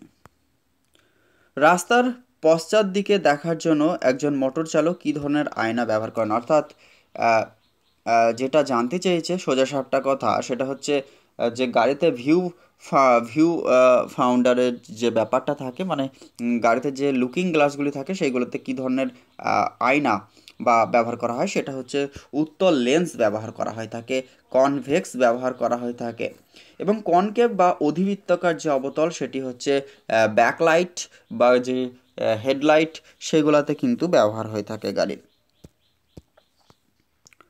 পরের কোয়েশ্চেন, পজিট্রনের ভরের সমান কি? নিউট্রনের ভর, প্রোটনের ভর, ইলেকট্রনের ভর, নাকি ফোটনের ভর? পজিট্রনের ভরের সমান যেটি সেটি সঠিক অ্যান্সার হয়ে যাবে ইলেকট্রনের ভর। ভিটামিন বি12-এর যে ধাতুটি বর্তমান থাকে, ভিটামিন বি12 অর্থাৎ যেটা হচ্ছে সায়ানোকোবালামিন, যার হচ্ছে কেমিক্যাল নেম লোহা, ম্যাগনেসিয়াম, ম্যাঙ্গানিজ, নাকি কোবাল্ট?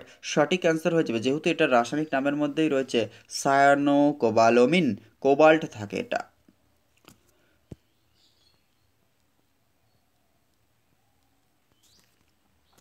পরের কোয়েশ্চেন, নিম্নের কোনটি বা কোনগুলি কৃত্রিম মিষ্টি হিসেবে ব্যবহৃত হয়ে থাকে? স্যাকারিন, সুক্রোজ নাকি অ্যাসপারটেম নাকি স্যাফারল? সঠিক অ্যান্সার যেটি হয়ে যাবে ফ্রেন্ডস সেটা হচ্ছে স্যাকারিন। নিম্নলিখিত জোড়াগুলির মধ্যে সঠিক মিলন সাধন করুন। ভিটামিন আর রাসায়নিক নাম। ভিটামিন B1 রাসায়নিক নাম যেটা সেটা হয়ে যাবে থায়ামিন। ভিটামিন B2 হচ্ছে যেটা সেটা হচ্ছে রাইবোফ্লোভিন। ভিটামিন B3 হচ্ছে নিয়াসিন এবং ভিটামিন B5 হচ্ছে প্যান্টাথেনিক অ্যাসিড। ভিটামিন B1 হচ্ছে থিয়ামিন বা থায়ামিন, ভিটামিন B2 হচ্ছে রাইবোফ্লোভিন, ভিটামিন B3 হচ্ছে নিয়াসিন, ভিটামিন B5 হচ্ছে প্যান্টাথেনিক অ্যাসিড। বনস্পতি শিল্পোৎপাদনের কোন প্রভাবক ব্যবহৃত হয়ে থাকে? প্যালাডিয়াম, প্লাটিনাম, কোবাল্ট নাকি নিকেল? সঠিক অ্যান্সারটি যেটি হয়ে যাবে সেক্ষেত্রে হচ্ছে বনস্পতি শিল্পোৎপাদনে যেটি ব্যবহার করা থাকে সেটা হচ্ছে নিকেল। শব্দের গতি সবচেয়ে বেশি হয় 0 সেন্টিগ্রেড শুষ্ক বাতাসে নাকি 0 জলীয় বাতাসে নাকি 300 সেন্টিগ্রেড শুষ্ক বাতাসে নাকি 300 সেন্টিগ্রেড জলীয় বাতাসে? সঠিক অ্যান্সার হচ্ছে বাতাসের গতি সবচেয়ে বেশি থাকে অপশন ডি, 300 ডিগ্রি সেলসিয়াসে যে জলীয় বাতাসে। ভাইরাস ভ্যারিসিলা এর সঙ্গে নিম্নের কোন রোগটি সম্পর্কিত? ইনফ্লুয়েঞ্জা, এটি একটি ভাইরাস, কনজাংটিভাইটিস, জন্ডিস নাকি চিকেন পক্স? ভাইরাস ভ্যারিসিলা যেটি সেটি হচ্ছে চিকেন পক্স। জোড়াগুলির সাথে একদিকে রয়েছে গ্যালেনা, চ্যালকাপাইরাইট, বক্সাইট, মোনাজাইট অর্থাৎ এদের আকরিক, ওদেরকে অ্যালুমিনিয়াম, লেড, কপার এবং বিভিন্ন ধাতু, বেরিয়াম, থোরিয়াম। সঠিক অ্যান্সার যেটি হয়ে যাবে সেটা হচ্ছে গ্যালেনা যেটা সেটা হচ্ছে লেড অর্থাৎ সীসা, পিবি যেটা লেড তার আকরিক। তারপরে রয়েছে কপার বা তামা যেটি সেটি হচ্ছে চ্যালকাপাইরাইট, এটা হয়ে যাবে। বক্সাইট হচ্ছে যেটা সেটা হচ্ছে অ্যালুমিনিয়ামের আকরিক এবং মোনাজাইট যেটা সেটা হচ্ছে থোরিয়ামের আকরিক।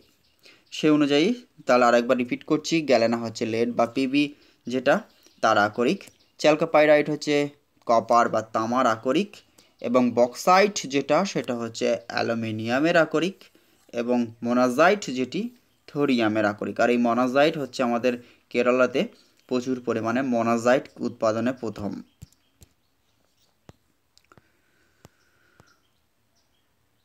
পরের কোয়েশ্চেন, কাপেলেশন বা খড়পরাণ পদ্ধতি কোন ধাতু নিষ্কাশনের সঙ্গে জড়িত? তামা, রূপা, টিন নাকি সীসা? সঠিক অ্যান্সার হয়ে যাবে কাপেলেশন হচ্ছে কপার অর্থাৎ কাপেলেশন অর্থাৎ তামা হয়ে যাবে ক্ষেত্রে সঠিক অ্যান্সার। কয়লার কার্বনীকরণ হচ্ছে কয়লাকে উত্তপ্ত করা, এটা হচ্ছে বাতাসের অনুপস্থিতিতে, বাতাসের উপস্থিতিতে, হাইড্রোজেনের উপস্থিতিতে নাকি অক্সিজেনের উপস্থিতিতে? সঠিক অ্যান্সার হয়ে যাবে বাতাসের অনুপস্থিতিতে কয়লার কার্বনীকরণ করা হচ্ছে উত্তপ্ত করা। এটা হচ্ছে কয়লার কার্বনীকরণ হচ্ছে কয়লাকে উত্তপ্ত করা, এটার মানে হচ্ছে বাতাসের অনুপস্থিতিতে এটা হয়ে থাকে। ফ্লোরিন হচ্ছে কি? ফ্লোরিন হচ্ছে ফেলারিনের সমাস্থানিক, কার্বনের বহুরূপ, লোহার আকরিক নাকি ক্লোরিনের যৌগিক পদার্থ? সঠিক অ্যান্সার হয়ে যাবে কার্বনের একটি বহুরূপ। গ্যাসোলিনের অকটেন বৃদ্ধিকারক হিসাবে কোনটি ব্যবহৃত হয়ে থাকে? মিথাইল অ্যালকোহল, টি বিউটাইল অ্যালকোহল, মিথাইল টি বিউটাইল ইথার নাকি উপরের সবকটি? সঠিক অ্যান্সার হচ্ছে মিথাইল অ্যালকোহল হচ্ছে গ্যাসোলিনের অকটেন বৃদ্ধিকারক হিসাবে কাজ করে থাকে। নিম্নোক্তদের মধ্যে কোনটি সঠিক নয়? আপেক্ষিক আর্দ্রতা 81%, আপেক্ষিক আর্দ্রতা 91%, আপেক্ষিক আর্দ্রতা 101%, আপেক্ষিক আর্দ্রতা 25%। সঠিক অ্যান্সার হয়ে যাবে যেটা আপেক্ষিক আর্দ্রতা 101%। পরের কোয়েশ্চেন, রেকটিফাইড স্পিরিট হচ্ছে 96% ইথাইল অ্যালকোহলের 4% জল, এটাই হয়ে যাবে absolutely correct answer. Very very important একটি কোয়েশ্চেন, ইথাইল অ্যালকোহলে যখন 96% ইথাইল অ্যালকোহল ও 4% জলই হচ্ছে রেকটিফাইড স্পিরিট। পরীক্ষা আসবে যে নিচের এইটাকে কি বলে, এইভাবেও আসতে পারে যে 96% ইথাইল অ্যালকোহল ও 4% জলের সমন্বয়ে যেটি গঠিত হয় সেটা কি, তখন হয়ে যাবে রেকটিফাইড স্পিরিট। আবার এখানে এসছে রেকটিফাইড স্পিরিট হচ্ছে 96% ইথাইল অ্যালকোহল এবং 4% জল, এটাও হয়ে যাবে উত্তর। কার্বনিক অ্যাসিডের ক্ষেত্রে নিম্নোক্তদের মধ্যে কোনটি সত্য? এটি সুস্থিত নয়, এটি শুদ্ধ অবস্থায় এটি পাওয়া যায় না, নাকি এটি অনেক প্রয়োজনীয় লবণ উৎপন্ন করে না উপরে সবকটি? সঠিক অ্যান্সার যেটি হয়ে যাবে এটি অনেক প্রয়োজনীয় লবণ উৎপন্ন করে, গ হয়ে যাবে ক্ষেত্রে অ্যাবসলিউটলি কারেক্ট অ্যান্সার। কৃত্রিম উপায়ে গ্যাস দ্বারা ফল পাকানোর যে ব্যবহৃত হয়ে থাকে যেটি সেটা হচ্ছে অ্যাসিটিলিন, বি হচ্ছে অ্যাক্রোলিন, সি হচ্ছে মিথেন, ডি হচ্ছে ইথিলিন। সঠিক অ্যান্সার হয়ে যাবে ইথিলিন। পরের কোয়েশ্চেন, নিম্নের কোনটি বা কোনগুলি অম্লবৃষ্টির জন্য দায়ী নয়? Phosphoric acid, muriatic acid, pyrochloric acid নাকি নাইট্রিক অ্যাসিড? সঠিক অ্যান্সারটি হয়ে যাবে সেটি হয়ে যাবে নাইট্রিক অ্যাসিড। এটি কিন্তু অম্লবৃষ্টির জন্য দায়ী নয়। অম্লবৃষ্টির জন্য যেগুলি দায়ী নয় সেটি হচ্ছে নাইট্রিক অ্যাসিড। বাকি ফসফরিক অ্যাসিড, পাইরোক্লোরিক অ্যাসিড এবং মিউরিয়েটিক অ্যাসিড এগুলি দায়ী। এই অ্যাসিড বৃষ্টির জন্যই আমাদের যে সমস্ত প্রাচীন স্মৃতিসৌধগুলি রয়েছে সেগুলি ক্ষতিগ্রস্ত হয়। ফর এক্সাম্পল হচ্ছে SO2 এবং NO2-র প্রভাবের জন্য এটা হয়ে থাকে তাজমহল। একটি পেন্ডুলামের দৈর্ঘ্য দ্বিগুণ করলে এর দোলনকাল কি হয়? বেড়ে যায়, কমে যায়, দ্বিগুণ হয়ে যায় নাকি অর্ধেক হয়ে যায়? স্বাভাবিকভাবেই এর যে দোলনকাল সেটাকে দ্বিগুণ করা হলে, পেন্ডুলামের দৈর্ঘ্যকে দ্বিগুণ করলে এর দোলনকালটা বেড়ে যাবে। ড্যাশ একটি স্যাটেলাইট উপনগরীর উদাহরণ?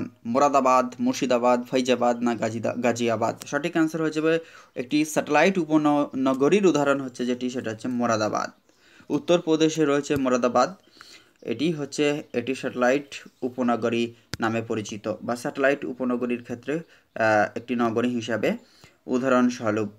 নিম্নলিখিত জোড়াগুলির মধ্যে কোনটির মিলন সাধন করুন? আচ্ছা, সোডিয়াম বেনজয়েট, ক্যালসিয়াম প্রোপায়ানেট নাকি সব সার্বিক অ্যাসিড, ইথিলিন ডায়ামিন্ট্রোটেট্রা অ্যাসিটিক অ্যাসিড। অন্যদিকে রয়েছে পনির ভেতরে স্টের বৃদ্ধি নির্ধারক, জারক নির্ধারক, জীবাণু বৃদ্ধি নিরোধক। আচ্ছা, কি হিসাবে কাজ হয়ে থাকে? যেমন সোডিয়াম বেনজয়েট, এটা আচার বা বিভিন্ন ধরনের যে সমস্ত খাদ্য যেগুলিকে আম্লিক খাদ্য সংরক্ষক বা খাদ্য সংরক্ষক হিসাবে এই সোডিয়াম বেনজয়েট ব্যবহৃত হয়ে থাকে। তারপরে হয়ে থাকে ক্যালসিয়াম প্রোপায়ানেট, সেটি হচ্ছে জারণ রোধক হিসাবে কাজ করে থাকে। তারপর হচ্ছে সার্বিক, এটা সার্বিক না অ্যাসকারবিক হবে হয়তো, এটা অ্যাসকারবিক অ্যাসিড। এই অ্যাসকারবিক অ্যাসিড সেটা হচ্ছে জীবাণু বৃদ্ধি নির্ধারক হিসাবে কাজ করে থাকে। এছাড়াও ইথিলিন ডায়ামিনট্রেট্রা অ্যাসিটিক অ্যাসিড সেটা হচ্ছে পনিরের ভিতরের ইস্টের বৃদ্ধি নির্ধারক হিসাবে কাজ করে। হীরকের অস্বাভাবিক উজ্জ্বলতার কারণ সেটা হচ্ছে অতিরিক্ত স্বচ্ছতা, অধিক প্রতিসারাঙ্ক, অধিক কাঠিন্য নাকি আভ্যন্তরীণ গঠন? সঠিক অ্যান্সার যেটি হয়ে যাবে সেটি হচ্ছে অধিক প্রতিসারাঙ্ক। অধিক প্রতিসারাঙ্ক হয়ে যাবে এক্ষেত্রে অ্যাবসলিউটলি কারেক্ট অ্যান্সার। পরবর্তী কোয়েশ্চেন, মানুষের ক্ষেত্রে কানের দুপ্রস্থ মাংসপেশি হলো সমসমস্ত অঙ্গ, অসমসমস্ত অঙ্গ, লুপ্তপ্রায় অঙ্গ নাকি এদের কোনোটি নয়? সঠিক অ্যান্সার হয়ে যাবে লুপ্তপ্রায় অঙ্গ। নিউটনের মধ্যাকর্ষণ নিয়ম প্রযোজ্য হয় কোথায়? পৃথিবীতে, চাঁদে, গবেষণাগারে নাকি সর্বত্র? সঠিক অ্যান্সার হয়ে যাবে সেটা হচ্ছে নিউটনের মধ্যাকর্ষণ নিয়ম প্রযোজ্য হয় যে ক্ষেত্রে সেটা হচ্ছে সর্বত্র। জেনেটিক ইঞ্জিনিয়ারিং দ্বারা উৎপাদিত প্রথম মনুষ্য হরমোন থাইরক্সিন, ইনসুলিন নাকি বোথ? আচ্ছা, থাইরক্সিন, ইনসুলিন, ইকোস্টেরন নাকি টেস্টোস্টেরন? জানতে চেয়েছে যে জেনেটিক ইঞ্জিনিয়ারিং দ্বারা উৎপাদিত মনুষ্য হরমোন। জেনেটিক ইঞ্জিনিয়ারিং দ্বারা উৎপাদিত মনুষ্য হরমোন সেটা হচ্ছে ইনসুলিন। অর্ধপ্রবেশ্য ঝিল্লির ভেতর দিয়ে প্রবাহিত হতে পারে দ্রাবক নাকি দ্রাব এবং দ্রাবক উভয়ই নাকি কোনোটি নয়? সঠিক আনসার হচ্ছে অর্ধ ঝিল্লির ভেতর দিয়ে প্রবাহিত পারে দ্রাবক। তরঙ্গ দৈর্ঘ্যের উচ্চতা অনুযায়ী সাজান, যেখানে রেডিও তরঙ্গ, অতিবেগুনি রশ্মি, অবলোহিত রশ্মি নাকি এক্স রশ্মি। সব থেকে তরঙ্গ দৈর্ঘ্যের উচ্চক্রম, অর্থাৎ তরঙ্গ দৈর্ঘ্য সব থেকে বেশি সেটা হচ্ছে কি ক্রম বলেছে? উচ্চক্রম, অর্থাৎ কম থেকে বেশি। উচ্চক্রম অর্থাৎ ছোট থেকে বড় অনুযায়ী যেটাকে বলে সেটা হচ্ছে সব থেকে কম সেটা হচ্ছে এক্স রশ্মি হয়ে যাবে, তারপরে হয়ে যাবে অবলোহিত, তারপরে হচ্ছে অতিবেগুনি এবং রেডিও ওয়েভ সব থেকে 1, অর্থাৎ 4, 3, 2, 1 হয়ে যাবে সঠিক অ্যান্সার। লোহায় মরিচার কারণ হচ্ছে জারণ, অক্সিডেশনের জন্য এটা হয়ে থাকে, আর এক্ষেত্রে ওজন বেড়ে যায় লোহার। পরের ক্ষেত্রে যেটা রয়েছে 1 মেগাওয়াট নির্দেশ করে, 10⁶ ওয়াটকে নির্দেশ করে 1 মেগাওয়াট। সিডি বা কম্প্যাক্ট ডিস্ক বলতে যাচ্ছে, বলেই তো দিয়েছে, যদি কম্প্যাক্ট ডিস্ক বোঝায় তাহলে এলডির ফুল ফর্ম কি? এলডির ফুল ফর্ম হচ্ছে লেজার ডিস্ক। নিম্নোক্তদের মধ্যে কোনটি থার্মোপ্লাস্টিক নয়? পশম, নাইলন, পলিথিন নাকি পলিয়েস্টার? থার্মোপ্লাস্টিকের কথা বলেছে এখানে, অর্থাৎ লাইলন একটি প্লাস্টিক, পলিথিনও একটি প্লাস্টিক, পলিয়েস্টারও পলিথিনের একটি রূপ। তাহলে সেক্ষেত্রে সঠিক অ্যান্সার হয়ে যাবে পশম বা লোম, সেগুলি হচ্ছে থার্মোপ্লাস্টিক নয়। পরবর্তী কোয়েশ্চেন দেখে নেব ফ্রেন্ডস, যে আল্ট্রাসনিক শব্দ তরঙ্গ শুনতে পায় কারা? মানুষ, বাদুর, সমুদ্র পতঙ্গ সমূহ নাকি বাঘ? সঠিক অ্যান্সারটি হয়ে যাবে এক্ষেত্রে বাদুর। বাদুর কিন্তু আল্ট্রাসনিক শব্দ তরঙ্গ শুনতে পায়। আর এই বাদুর যেটা, সেক্ষেত্রে এরা কিন্তু 20 হার্জ থেকে, যেমন 20 থেকে আল্ট্রাসনিক শব্দও শুনতে পায়, আবার সুপারসনিক শব্দও শুনতে পায়। আমরা শুধুমাত্র যেটা অডিয়েবল সাউন্ড রয়েছে, যেটা হচ্ছে 20 থেকে 20 অর্থাৎ 20,000 হার্জ পর্যন্তই আমরা কিন্তু শুনতে পাই। আর বিলো যে রয়েছে, বিলো 20 যেটা, অর্থাৎ সেটা হচ্ছে যেটা হচ্ছে আমাদের আল্ট্রাসনিক, এবং যেটা 20,000-এর উপরে যেটা রয়েছে সেটা হচ্ছে আমাদের যেটা রয়েছে সুপারসনিক সাউন্ডও শুনতে পাই এরা। গ্যালভানাইজেশন করতে কি ব্যবহার করা হয়? লোহার উপর দস্তার আস্তরণ, দস্তার উপর লোহার আস্তরণ, তামার উপর লোহার আস্তরণ, লোহার উপর তামার আস্তরণ। সঠিক অ্যান্সার হয়ে যাবে লোহার উপর দস্তার আস্তরণকেই হচ্ছে গ্যালভানাইজেশন, লোহার উপর দস্তার আস্তরণ। প্রেসার কুকার দ্রুত রান্না হওয়ার কারণ? স্ফুটনাঙ্কের বৃদ্ধি, স্ফুটনাঙ্কের হ্রাস, প্রেসার কুকার থেকে ধাতু তৈরি করার গুণ, নাকি রান্নার মাধ্যমে? সঠিক অ্যান্সার হয়ে যাবে যেটা, সেটা হচ্ছে প্রেসার কুকার দ্রুত রান্না করার কারণ হচ্ছে স্ফুটনাঙ্ক বৃদ্ধি। ইথিলিন এটি একটি স্বাভাবিক হরমোন, কারণ এটি একটি বায়বীয় পদার্থ, একটি অনর, একটি জাইলেম সংবাহিত নাকি ফ্লোয়েম সংবাহিত? সঠিক আনসার হচ্ছে ইথিলিন একটা অস্বাভাবিক হরমোন, তার কারণ হচ্ছে এটি একটি বায়বীয় পদার্থ। ব্লটিং পেপারে যে কালি শোষণ করে, এটা কোন প্রক্রিয়া বা কোন ক্রিয়ার মধ্য দিয়ে? সান্দ্রতা বা ভেসকোসিটির জন্য, নাকি কালিতে দ্রাবক থাকার জন্য, নাকি কালিতে দ্রাব থাকার জন্য, নাকি কৌশিক বা ক্যাপিলারি সিস্টেমের জন্য? সঠিক অ্যান্সার হয়ে যাবে এই ক্যাপিলারি প্রক্রিয়ার জন্যই কিন্তু ব্লটিং পেপারে কালি শোষণ হোক, কিংবা নভেম্বর হ্যারিকেনের যে কেরোসিন বা যেটা উপরের দিকে উঠে যায়, এই ক্যাপিলারি সিস্টেমকে ফলো করেই, কৌশিক প্রক্রিয়াকে ফলো করে। এবং কোনো জল বা কোনো তরল যখন নিচের দিকে পড়ে, তখন সেটা হয়ে যায় সারফেস টেনশন বা পৃষ্ঠটানের জন্য। পরবর্তী কোয়েশ্চেনটি দেখে নেব যে, আচ্ছা, এগুলা ছিল কারেন্ট অ্যাফেয়ার্স তখনকার। 28শে ফেব্রুয়ারিকে কি বলা হয়ে থাকে? জাতীয় বিজ্ঞান দিবস। এটা কিন্তু আসতে পারে 28শে ফেব্রুয়ারি। রমন এফেক্ট দিবস হিসাবে, বিজ্ঞানী রমন এফেক্ট নোবেল পেয়েছিলেন যিনি ফিজিক্সে, তাকে স্মরণীয় করতেই তার জন্মদিনটিকেই যেটা 28শে ফেব্রুয়ারিকে বিজ্ঞান দিবস হিসেবে পালন করা হয়ে থাকে ভারতবর্ষের। মঞ্চের সম্মুখভাগকে কি বলা হয়ে থাকে? মঞ্চের সম্মুখভাগকে বলা হয়ে থাকে অ্যারেনা। পরের কোয়েশ্চেন, পৃথিবীর উচ্চতম পর্বতশ্রেণীর নাম কি? পৃথিবীর উচ্চতম পর্বতশ্রেণী আন্দিজ, হিমালয়, রকি নাকি ইউরাল? উচ্চতম পর্বতশ্রেণীর কথা বলছে, ক্ষেত্রে সঠিক অ্যান্সার হয়ে যাবে যেটি, সেটা হয়ে যাবে হিমালয়, 8,850 মিটার, যেটা নেপালে রয়েছে। কার্গিল যুদ্ধের অসাধারণ শৌর্যের জন্য বীরত্বের সর্বশ্রেষ্ঠ পুরস্কার পরমবীর চক্র সেনাদের দেওয়া হয়েছিল। তাদের সংখ্যা কত? অর্থাৎ এটা সেই সময়কার কারেন্ট অ্যাফেয়ার্স। তবে এখান থেকে কি ইনফরমেশন পাওয়া গেল যে যে যুদ্ধের ক্ষেত্রে বীরত্বের জন্য পরমবীর চক্র দেওয়া হয়ে থাকে। আমাদের যে পরমবীর চক্র যেটা দেওয়া হয়ে থাকে, সেক্ষেত্রে হচ্ছে যুদ্ধক্ষেত্রে বা সৈন্যদেরকে দেওয়া হয়ে থাকে। আমাদের সবথেকে ভারতবর্ষের যেটা হায়েস্ট সিভিলিয়ান অ্যাওয়ার্ড, সেটা হচ্ছে ভারতরত্ন পুরস্কার, যেটা এই বছরের ক্ষেত্রে 3জন পেয়েছেন। একজন হচ্ছেন কর্পূরী ঠাকুর, বিহারের প্রাক্তন মুখ্যমন্ত্রী। এছাড়াও পেয়েছেন প্রাক্তন উপপ্রধানমন্ত্রী, শেষ উপপ্রধানমন্ত্রী LK আদবানি। এছাড়াও পেয়েছেন যিনি MS স্বামীনাথন, জানেন, কৃষি বিজ্ঞানী, আমাদের সবুজ বিপ্লবের জনক। এই 3জন ব্যক্তি কিন্তু পেয়েছেন। এছাড়াও আরেকজন কে দেওয়া হয়েছে, তিনি হলেন প্রাক্তন প্রধানমন্ত্রী, আমাদের হচ্ছে যেটা উত্তরপ্রদেশের চৌধুরী চরণ সিং। তো এই জনতা পার্টি থেকে সম্ভবত চৌধুরী চরণ সিং না, সরি, ওটার চৌধুরী চরণ সিংয়ের যেটা হচ্ছে, চৌধুরী চরণ সিং হচ্ছে একজন কৃষক নেতা ছিলেন। আর বর্তমানে ওই চৌধুরী চরণ সিংয়ের রাজনৈতিক যে দলটা বর্তমানে হচ্ছে RLD, রাষ্ট্রীয় লোক দল পার্টি, যেটা রয়েছে উত্তরপ্রদেশে। তো কার্গিল যুদ্ধের অসাধারণের জন্য যেটা হচ্ছে পরমবীর চক্র, এটা তো এছাড়াও আমাদের ইয়ে পুরস্কার দেওয়া হয় সেনার ক্ষেত্রে, সর্বোচ্চ পুরস্কার যেটা, সেটা হচ্ছে যে পুরস্কার দেওয়া হয়ে থাকে সেনাদের ক্ষেত্রে সেটা হচ্ছে পরমবীর চক্র। পরমবীর চক্র, এই পরমবীর চক্রটি হচ্ছে সেনাদের ক্ষেত্রে সর্বোচ্চ পুরস্কার। কে প্রথম মহাশূন্যে হেঁটেছিলেন? অপশন তো হচ্ছে ইউরি গাগারিন, ভ্যালেন্তিনা তেরেস্কোভা, জন প্লেইন নাকি অ্যালেক্সি লিওনহভ। সঠিক অ্যান্সার হয়ে যাবে যেটা অ্যালেক্সি লিওহভ লিওনহভ লিওনভ লিওনভ বা লিওনহভ, এটাই হয়ে যাবে সঠিক অ্যান্সার। রুডগুলিতে রুটগুলিতে কোন দেশের ফুটবল খেলোয়াড়? আচ্ছা, রুটগুলি কোন দেশের ফুটবল খেলোয়াড়? এক্ষেত্রে এটা অনেক সেই সময়কার ইম্পর্টেন্ট, 2000 সালের দিকে, 2002-3 সালের দিকে এই কোয়েশ্চেনটা এসেছিল। অ্যাঙ্কেল টমস কেভিন পুস্তকের রচয়িতা হলেন H.B. সেটা। ভারতবর্ষের সর্বপ্রথম ইঞ্জিনিয়ারিং কলেজ যেটা, সেটা হচ্ছে বেঙ্গল কেমিক্যাল ইনস্টিটিউশন, কলকাতা, যেটা প্রফুল্লচন্দ্র হচ্ছে যেটা বেঙ্গল টেকনিক্যাল ইনস্টিটিউট এটা। আচ্ছা, পৃথিবীতে ইউরেনিয়ামের সর্বোচ্চ ভাণ্ডার যেটা, সেটা হচ্ছে কানাডাতে রয়েছে। ইউরেনিয়াম সর্বোচ্চ পাওয়া যায় কানাডাতে, এবং কানাডাতে সব থেকে বেশি ওয়েস্টল্যান্ড রয়েছে। কানাডা হচ্ছে আয়তনের দিক থেকে পৃথিবীতে দ্বিতীয় বৃহত্তম।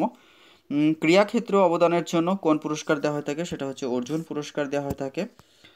কোন ক্রিকেট খেলোয়াড় হিন্দি চিত্রগীতির অ্যালবাম আছে? সেটা হচ্ছে সঞ্জয় মঞ্জরেকর, হয়ে যাবে সঠিক অ্যান্সার। কারাগান্ডা হচ্ছে একটি কয়লা খনি অঞ্চল। কারাগান্ডা হচ্ছে একটি কয়লা খনি অঞ্চল। পরের কোয়েশ্চেন যেটি, আনুপাতিক হিসাবে জলবিদ্যুৎ শক্তি উৎপাদনের হার যে দেশে সর্বাধিক, সেটি হচ্ছে কানাডা, হয়ে যাবে সঠিক অ্যান্সার। বর্তমানে হচ্ছে জলবিদ্যুৎ উৎপাদনে ভারত ক্রমশ ব্যবহার হচ্ছে, বৃদ্ধি পাচ্ছে প্রতিনিয়ত। এছাড়াও সৌরশক্তি হচ্ছে ভারতের ক্ষেত্রে একটি সম্ভাব্য সম্পদ হিসেবে দেখা দিয়েছে। দ্য ওভারকোট গ্রন্থের রচয়িতা হচ্ছে নিকোলাই গোগলের লেখা হচ্ছে দ্য ওভারকোট এটি। অ্যারিস্টটল কোন পুস্তকটি লিখেছিলেন? দি পলিটিক্স, অ্যারিস্টটলের লেখা। পরের কোয়েশ্চেন, মার্কিন মহাকাশযান কলম্বিয়ার প্রথম মহিলা অধিনায়ক যিনি হয়েছিলেন তিনি হলেন আইলিন কলিংস, হয়ে যাবে সঠিক অ্যান্সার। পরের কোয়েশ্চেন, নিম্নের কোন জ্যোতির্বিদ্যা সংক্রান্ত বস্তু নয়? পালসার, তারপরে হচ্ছে ব্ল্যাক হোল, আচ্ছা, তারপর হচ্ছে কুয়াশার, এগুলি তো সব জ্যোতির্বিদ্যা বা মহাকাশ গবেষণার সাথে যুক্ত, কিন্তু ব্রিটক স্টার যেটা, ব্রিটক স্টার এটি নয়। ওয়ার্ল্ড ওয়াচ ইনস্টিটিউটের প্রধানত যে কাজ করে তা হলো ওয়ার্ল্ড ওয়াচ ইনস্টিটিউট যে হিসাবে কাজ করে থাকে সেটা হচ্ছে প্রতিরক্ষা বিষয়ক গবেষণার সাথে যুক্ত। পরের কোয়েশ্চেন যেটা রয়েছে, যেটা মেঘে থাকা তারা চলচ্চিত্রটি হচ্ছে ঋত্বিক ঘটকের পরিচালনায় তৈরি হয়েছিল। ভারত সরকার দ্বারা গঠিত কার্গিল তদন্ত প্যানেল প্রধান যিনি ছিলেন তিনি হলেন কে সুব্রহ্মণ্যম ছিলেন, এক্ষেত্রে সঠিক অ্যান্সার হয়ে যাবে।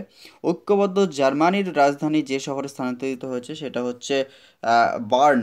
আচ্ছা, জার্মানির শহর। আর এক্ষেত্রে আর একটা আপনাদের কনফিউশন হয়ে যাবে যে এটা হচ্ছে বার্ন, ঠিক আছে। এবং সুইজারল্যান্ডের রাজধানী যেটা সেই ক্ষেত্রেও হয়ে যাবে যেটা, আচ্ছা এটা ভুল হচ্ছে, বার্ন হচ্ছে তো সুইজারল্যান্ডের রাজধানী, এটা হয়ে যাবে বার্লিন হয়ে যাবে জার্মানির রাজধানী। ভারতীয় অস্ত্র ব্যবস্থার অন্তর্গত পৃথ্বী হলো কি? পৃথ্বী হলো অপশনে তো বলছে সামরিক হেলিকপ্টার, এই প্রধান যুদ্ধোপযোগী ট্যাঙ্ক নাকি ফাইটার বিমান। সঠিক অ্যান্সার হচ্ছে ভূমি থেকে ভূমি, সারফেস টু সারফেস একটা ক্ষেপণাস্ত্র হচ্ছে আমাদের পৃথ্বী প্রথম। The death of a salesman এটি কি? এটি ছোট গল্প, নাটক, উপন্যাস নাকি কবিতা? Death of death death of a salesman হলো একটি নাটক। ভূসম্পত্তি জরিপের পদ্ধতি হলো অপশন তো বলছে ট্রায়াঙ্গুলেশন, ট্রাভেসিং নাকি ক্যাডাস্ট্রাল জরিপ নাকি জিওডেটিক জরিপ। এক্ষেত্রে সঠিক অ্যান্সার হয়ে যাবে যখন ভূসম্পত্তি পরিমাপ করা হয় সেটা হচ্ছে ক্যাডাস্ট্রাল, যেটা সেটা হয়ে যাবে জরিপ। অলিম্পিক পতাকার যে 5টি বৃত্ত থাকে আর এটা 5টি মহাদেশকে ডিনোট করে, আমাদের এশিয়াকে হলুদ রং, এছাড়াও ইউরোপকে যেটা সেটা হচ্ছে ব্লু, আমেরিকাকে লাল, আর আফ্রিকাকে কালো, অস্ট্রেলিয়া বা ওশিনিয়াকে হোয়াইট রং দ্বারা রিপ্রেজেন্ট করে থাকে। মুসাফা ছিলেন কে? ঔপন্যাসিক, ছোট গল্পের লেখক, নাট্যকার না শিক্ষাবিদ। সঠিক অ্যান্সার হচ্ছে একজন ছোট গল্পের লেখক ছিলেন মুসাফা। তৃণাঙ্গন ছাড়াও টেনিস খেলা হয় যেখানে, সেটা হচ্ছে মৃত্তিকা অঙ্গনে, এছাড়াও হার্ড কোর্টে খেলা হয়ে থাকে। মাড কোর্টে তো হয়, তৃণাঙ্গন বলা হচ্ছে যেটা সেটা হচ্ছে মাড কোর্ট তো মৃত্তিকা, যেটা তৃণাঙ্গন হচ্ছে যেটা গ্রাস কোর্ট, এছাড়াও হার্ড কোর্টেও খেলা হয়ে থাকে। নিম্নোক্ত ব্যক্তিদের মধ্যে কে আহ, আহ, যে প্রখ্যাত তামিল ছোট গল্প লেখক তিনি হলেন পি পদ্মরাজু। সঠিক অ্যান্সার হয়ে যাবে এক্ষেত্রে সি। নিম্নলিখিত ভাষাগুলির মধ্যে কোন ভাষায় দলিতদের রচনা সবচেয়ে লক্ষণীয়? সেটি হয়ে যাবে পাঞ্জাবি, হিন্দি, নাকি মারাঠি, নাকি উড়িয়া। সঠিক অ্যান্সার হয়ে যাবে যে কোন ভাষায় দলিতদের রচনা সবচেয়ে লক্ষণীয় সেটি হচ্ছে মারাঠি।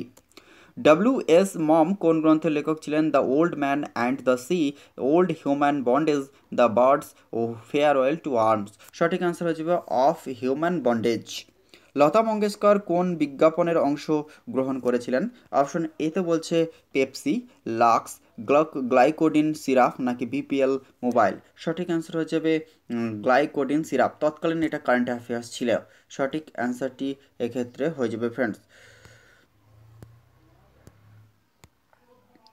সরি ফ্রেন্ডস, ডিস্টারবেন্সের জন্য আরেকবার সরি জানাই আপনাদের কাছে, সরি। উবের কোন খেলার সাথে যুক্ত? উবের কাপ যেটা সেটা হচ্ছে অপশন এতে বলছে হকি, বিতে হচ্ছে যেটা সেটা হয়ে যাবে আমাদের ফুটবল, সি নৌচালনা, ডি হচ্ছে ব্যাডমিন্টন। সঠিক অ্যান্সার হচ্ছে উবের কাপ যেটা সেটা হচ্ছে মহিলা ব্যাডমিন্টনের সাথে যুক্ত। ড্যাশ ড্যাশের মধ্যে আরব সাগর অবস্থিত, সেটা হচ্ছে কাজাকিস্তান এবং উজবেকিস্তানের মধ্যে হয়ে যাবে সঠিক অ্যান্সার। নিম্নলিখিত দেশগুলির মধ্যে কোনটি G15 সদস্য নয়? পোল্যান্ড, ভারত, মিশর, নাকি মালয়েশিয়া। সঠিক অ্যান্সার যেটি হয়ে যাবে সেটা হচ্ছে পোল্যান্ড। কবি ও গল্পকার এডগার অ্যালান পো ছিলেন ফরাসি, আমেরিকান, রাশিয়ান, নাকি জার্মান। সঠিক ক্ষেত্রে হয়ে যাবে যেটা সেটা হচ্ছে আমেরিকান। মোহাম্মদ আজহারউদ্দিন কোথায় টেস্ট অভিষেক হয়েছিল? সেটা হচ্ছে ইডেন গার্ডেন্স, কলকাতাতে। টেবিল টেনিস বোর্ডের আকার কিরূপ হয়ে থাকে? সেটা হয়ে থাকে আয়তকার হয়ে থাকে, আয়তকার। টেবিল টেনিস যে বোর্ড থাকে টেবিল টেনিস খেলার ক্ষেত্রে সেটার যে বোর্ডটা থাকে সেটা হচ্ছে আয়তকার হয়ে থাকে, এরকম টাইপের হয়ে থাকে। এটা সমান আর এই বাহু দুটো সমান। আচ্ছা, তামাক উৎপাদন পৃথিবীতে যে দেশ প্রথম স্থান অধিকার করে থাকে সেটা হচ্ছে বর্তমানে 2024 অনুযায়ী যদি বলা হয়ে থাকে সেক্ষেত্রে রিপোর্টটা দেখতে হবে, কিন্তু সেই সময় অপশন অনুযায়ী এটা হয়ে যাবে চায়না। আফিম উৎপাদনের ক্ষেত্রে বর্তমানে কিন্তু আফগানিস্তান নেই, এটা হয়ে গেছে এটা হচ্ছে আমাদের মায়ানমার বা বার্মা হয়ে গেছে বর্তমানে আফিম উৎপাদনের প্রথম দেশ 2024 রিপোর্ট অনুযায়ী। এবং চায়না হচ্ছে তামাক উৎপাদনে প্রথম, এবং ভারতের মধ্যে যদি বলা হয় সেক্ষেত্রে হচ্ছে তামাক উৎপাদনে প্রথম হচ্ছে অন্ধ্রপ্রদেশ, এবং পশ্চিমবঙ্গের ক্ষেত্রে কুচবিহার হয়ে যাবে ফার্স্ট। বিশ্ব বাণিজ্য সংস্থা ওয়ার্ল্ড ট্রেড অর্গানাইজেশন যেটা সেটা 1999 সালে মন্ত্রিপরিষদের বৈঠক কত অনুষ্ঠিত হয়েছিল? তখন এটা হয়ে যাবে কারেন্ট ইভেন্টস ছিল এটা, যদিও এটা উত্তর হয়ে যাবে সিয়াটেল বা সেটেলে। আর এই WTO সম্পর্কে কিছু ইনফরমেশন দিয়ে আজকের এই ক্লাসটি শেষ করব। ওয়ার্ল্ড ট্রেড অর্গানাইজেশন যেটার আগে নাম ছিল GATT, general agreement tariff and trade, সেটা কিন্তু 1995 সালে এটা প্রতিষ্ঠিত, 1994 সালে এটা প্রতিষ্ঠিত হয়েছিল ওয়ার্ল্ড ট্রেড অর্গানাইজেশন, যার রাজধানী রয়েছে যেটা সুইজারল্যান্ডের জেনেভাতে। তো ফ্রেন্ডস, এই ছিল আজকের এই ক্লাসটি, ম্যারাথন এই ক্লাসটি আপনাদের কেমন লাগলো সেটা জানাবেন কমেন্টসে। ভালো লাগলে অবশ্যই লাইক করবেন, শেয়ার করবেন, সাবস্ক্রাইব করতে একদম ভুলবেন না। এরকমই marathon class back to back আসবে, আপনারা অনেক বেশি শেয়ার করবেন। এরকম ক্লাস পাওয়ার জন্য আমাকে মোটিভেট করার ক্ষেত্রে যেটা খুবই কার্যকরী হবে, আপনারা অনেক বেশি শেয়ার করুন। যত ভিউজ এবং লাইকস এর উপর ডিপেন্ড করবে আগামী ক্লাসটি কত তাড়াতাড়ি আসবে। তো thank you so much for watching this video.